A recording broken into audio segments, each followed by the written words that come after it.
put him in control. All right, we got Richard for a few more segments, and Larry Pratt's coming on for about 30. We'll take a few final calls towards the end of the next hour and get into some other news I haven't covered yet. But the establishment is going to promote lawlessness and the collapse to bring in their control. But getting back to toll roads, they always claim they're not going to put them in when resistance mounts, and then they come back later and do put them in. They've claimed over and over again no toll roads for MOPAC 183. It's the same story whether it's Indiana, New Jersey, over and over again. And we know that these are sweetheart deals with these foreign companies. I mean, this is not privatization. This is looting. But from your deep research on toll roads, I mean, look at how a year and a half ago they announced, okay, no Trans-Texas Corridor. We're going to cancel it. But then the same article in the AP said, we're just going to do it project by project and not call it that now. So they play these semantical games so we don't have a united front of enemies to go after. Well, Alex, you know, we really have slowed them down and we've damaged them, but they are definitely not gone, and they've got that Aladdin's lamp of money that they want to keep pouring into this. The road builders are chomping at the bit for that money.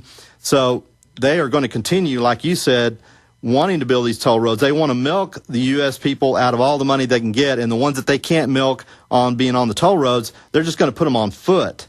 That's part of their plan to reduce congestion. For the first time, we knew it was the policy in the last 20 years, but the head of the Department of Transportation said in the New York Times, a few months ago, that they're anti-car. But America's designed for cars. We're not compact Europe or Tokyo. I think Chicago and New York are probably the only cities that you can really get by without a car. Well, they know that, though. This is about bankrupting everybody. It is. I mean, the Pentagon designed the roads we've got in the 50s.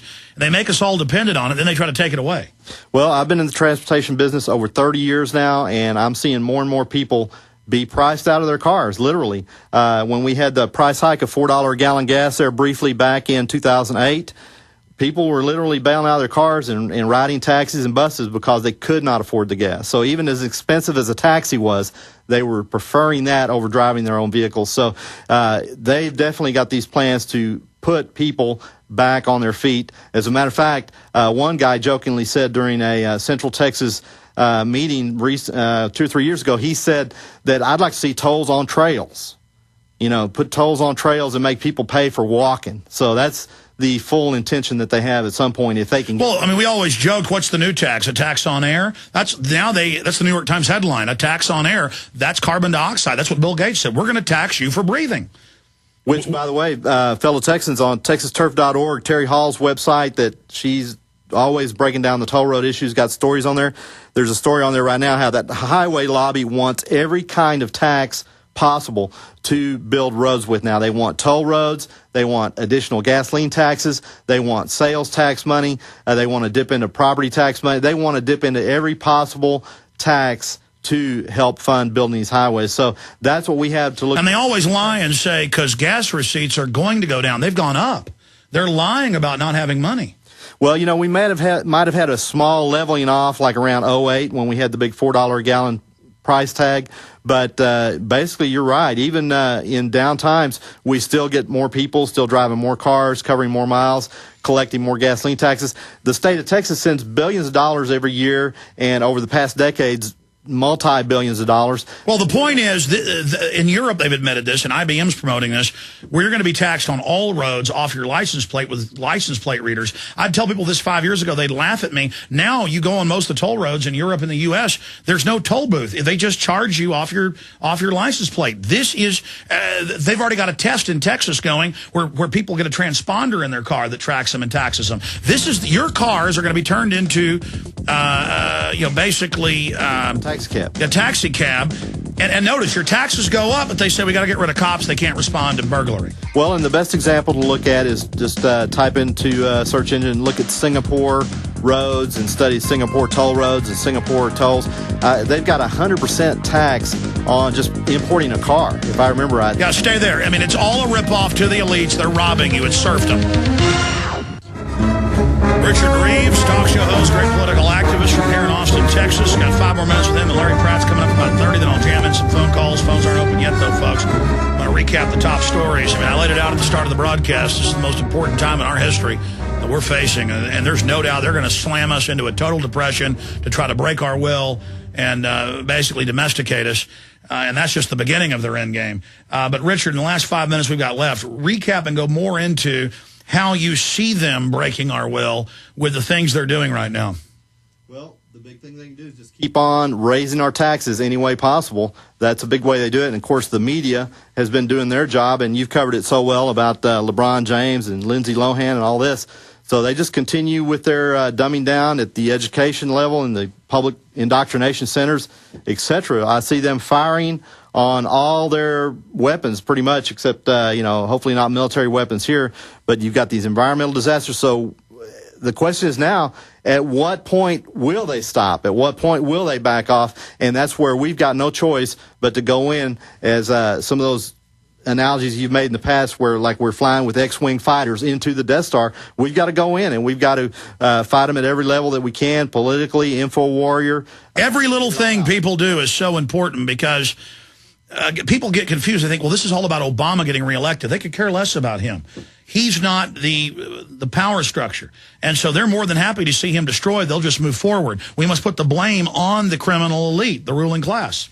Right, the ruling class, and how do we get to them? That's a good question. You've talked about trying to have indictments and have jury trials, etc., and that's definitely a way we need to go. But we need to have some political clout up there to initiate this. We've got to have judges. Well, that's why they have the Bilderberg Group writers actually attacking me. It's very spooky, because Ron Paul, because we call for grand juries to indict them. We're actually pointing at the real power structure, not their puppets, and they don't like that. I mean, folks, this is death-defying what we're doing. Well, when we have, exactly, it's like we're on a high wire act is exactly right, and we've got 500 feet up and no net. That's what we're going into, so that's why we need every tightrope walker we can get, and we especially need Alex Jones / Ron Paul types in political office at every level, from dog catcher to senator to governor. So our people are everywhere, not even as a majority yet, but to watch and to expose corruption. Everything you do is life and death now at this point. It is, and I tell you, I'm thinking that we're swinging 10 to 20% of the vote. If we were organized enough to at least vote against incumbents in these elections, who knows how many people we could turn over. And in that big influx of new people, we're going to herd in quite a few patriot candidates at all these different levels of candidacy all over the country. And that's it. Like you said, there's so many that are running everywhere.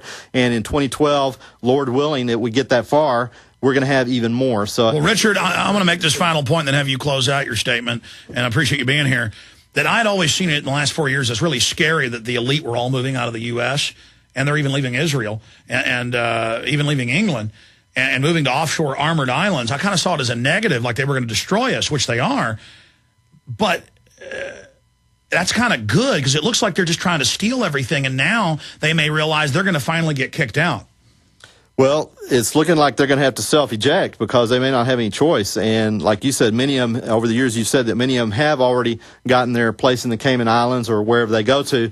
But the New World Order is definitely, it's global. It's global, so I don't know where they're going to go. I don't know where anybody's going to go, because I've looked at it. I've looked at going to Central America and other countries. Well, in their New World Order system, it's like a spider tying up its prey. We are tied up in the red tape. They're all exempt from it. So that's why they only care about that global police power, so they can rob nations one by one and kind of hopscotch around.